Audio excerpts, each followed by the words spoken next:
My name's Arlo, and I started Hempsmith clothing with my brother a while back, and I'm just going to share a little bit about our journey.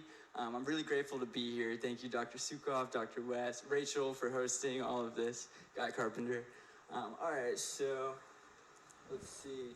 All right, Hempsmith, we make hemp clothing.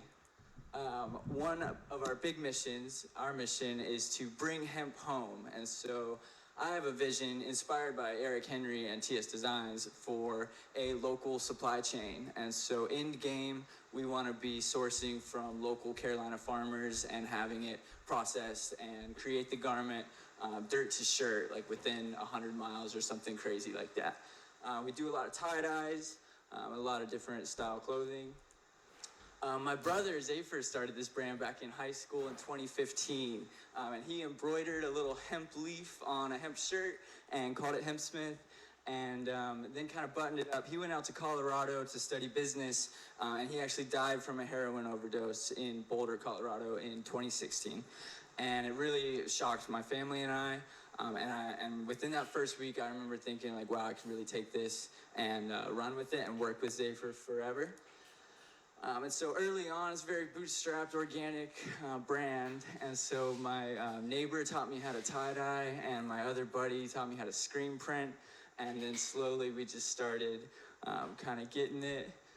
We had an old greenhouse that we repurposed into a dye house, and I spent many years just tie-dyeing in a bucket at my mom's crib. All right, let's see. And I just started popping up. And so my parents are entrepreneurs out in Pittsburgh, and that's where we're based. It's like 40 minutes from here. And so my dad is a distiller. He makes the whiskey out at Fair Game Beverage. And let's say he would be having like a whiskey release, and he'd be like, yo, pop up at the event. And so I would just kind of put up a table and put out my tie-dyes. And slowly the brand kind of just took shape. We're located out at the plant, which is a really cool project, and I'll discuss more. But in, I think, 2018, I got to come here, and it was a great experience. This is a great program. I was studying brand management and marketing, and I met some really cool people and learned a lot. The terminology was a big one, you know, and then also just the network and opportunities that NC State brought. So in 2020, we opened up our atelier out at in Pittsburgh, and it's like this repurposed, like tiny shop kind of, this really small footprint. So we went from tie-dyeing in a bucket to a 2-bay sink, so that was pretty legit. And we now have our little storefront. It's been about 5 years now, and we've slowly just kind of merchandised, and we got a cute little home now. And we're based at the plant, and so that's an old aluminum plant in Pittsburgh that my parents actually bought in 2005. My dad was making biodiesel, and then they had to repurpose and reimagine, and that's how I kind of landed the storefront. Let's see. One of our big channels would be the pop-up channel. I kind of described that earlier, but this is a music festival, and we do a lot of like strategic pop-ups. Our tie-dyes are pretty well accepted, or people dig them out at the festivals, and they're also just fun events. Let's see. We also do some custom clothing. So early on, it's like, how do you sell a t-shirt? Well, like one way I can do that is I can put your logo on it. And so customs was a fairly large part of the business early on. We're actually moving a little kind of away from that now. They take a lot of work. We're hand printing. And so we're more just producing our clothing now. And then also we do a little bit of wholesale. I got a buddy here in Raleigh, Unorthodox Vintage. Jacob, he's downtown and he carries our product. And we have a few stores that carry Hempsmith. Let's see. We're very community oriented. So this is partially because I'm working with my parents out at the plant. So we throw a lot of events. We just had a really successful Hemperoo this spring. And that's kind of just a celebration, and it really has brought people together. We got like the reggae band going, and we brought people together to learn about hemp and celebrate this plant. We also throw a fashion show every fall, which is pretty fun, and it highlights like local designers, and we've even had some state students involved before. And so this is the plant. We're kind of located in this building. And I've been really blessed to get to like be involved in this project. It's really given Hempsmith quite the opportunity and just being a part of that local community. So a big part of our thing at Hempsmith is like the education. And so I've really enjoyed these presentations today. I'm finding a lot of like, it's inspiring, very hopeful in a time that sometimes there's not a lot of hope. I've really felt great this morning. So this is a little display that we have at our storefront. It's on the hemp wood. I think I got some of those stocks from you all at a field day maybe. And so we're like the final end of the supply chain, right? Like seeing you all and hearing these presentations has really been interesting. And I'm like kind of like not a part of that. We source the blank hemp clothing and then we put our name on it pretty much. And so this is Royal Apparel. It's made up in New York. It's imported fiber currently. Most of our clothing is blended with organic cotton, but everything is a majority hemp fiber. And then we'll screen print our logo and then like tie-dye. And we also do a lot of embroidered designs as well. All right, and then real quick, so I practice abundance, which is the idea that there is enough, and that's kind of opposing scarcity, which is the idea that there's not enough. And so I'm very into this abundance gig, so I want to assure you that whatever you're wearing today is a beautiful choice, and great job. And I'm really curious, can you raise your hand if you're wearing hemp today? Okay, pretty sweet.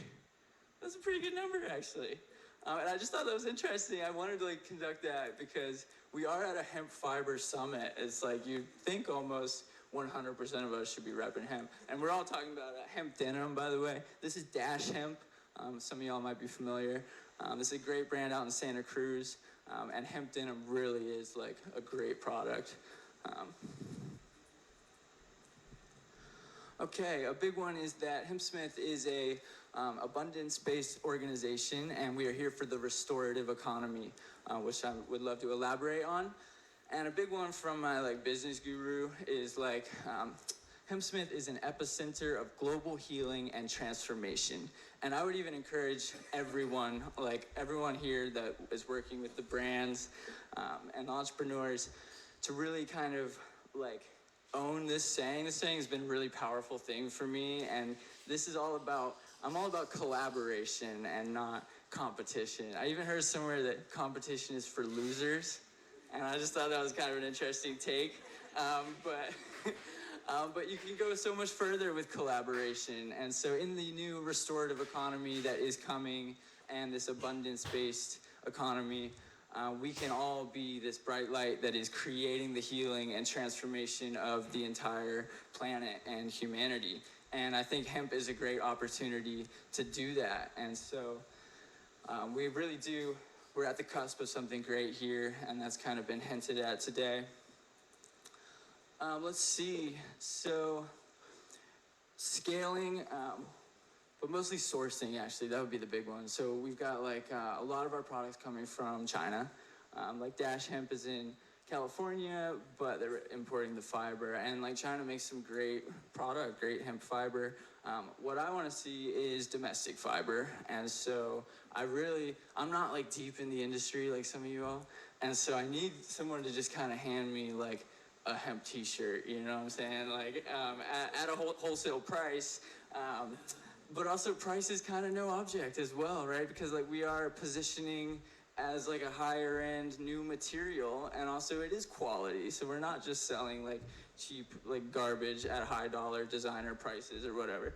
And so the sourcing is a big one. Like, you know, we've got a brand up in Toronto where we get our dress shirts, and I'll hit them up and sometimes they'll be like, oh, we're out of medium.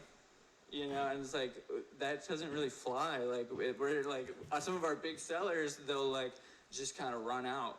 And that's, it kind of sucks for us, the little guy. But, you know, there's a lot of middlemen in our supply chain. And so over time, I would like to even like work with some of you all and create a consistent, reliable supply chain that can actually bring a product to the customer that wants it, you know? let's see, Hemp Zoo makes our socks, and our socks are a really great product. They're very durable, they hold up well. All right, let's see. So, what does the future hold? I think the industry is growing, and we are excited to bring hemp home. Let's source locally. I'm excited to connect with all of you. And let's see, I think, some key takeaways. I would like you to know that there is demand for this product. There's a lot of buzz out there for hemp clothing, and people are interested. They know a little something, but they're not too well educated. So I do get a lot of like, can I smoke your shirts and stuff, right? Like, and so, I just wanted to tell you, like, industry folk that keep it up, and the consumer does want this. We're not making it the easiest sometimes, but if we can, I think it would be a great opportunity. I also wanted to share that it's been about 10 years now, and I'm ready to like partner or something, because I'm at the plant and I am like a busy man. And so really I need like one of you big dogs to like come out here, and we can be your front of the house. We've got really good bones. We've got a lot of brand, a lot of story, a lot of passion, and we might be lacking on like the industry experience and like knowledge and all of that side. But if someone could just bring that and like a big pot of money, I think we could really like change the world. Let's see. Well, anyways, this might be the last slide. Oh, okay. Well, I want to share what I want, because in abundance, what I want is beneficial to me and everyone around me. And so I'm not competing with you. I am, collaborating. And so if someone could just bring me like a local hemp t-shirt that I can buy, that'd be sweet. And then also cut and sew. I know there's operations going on around here. And so, over time, I'd love to. I know volumes is a thing, and so we need to grow. And just really, just provide the ready-to-wear garment, and then I'm ready to bring it to the customer. So thank you for listening.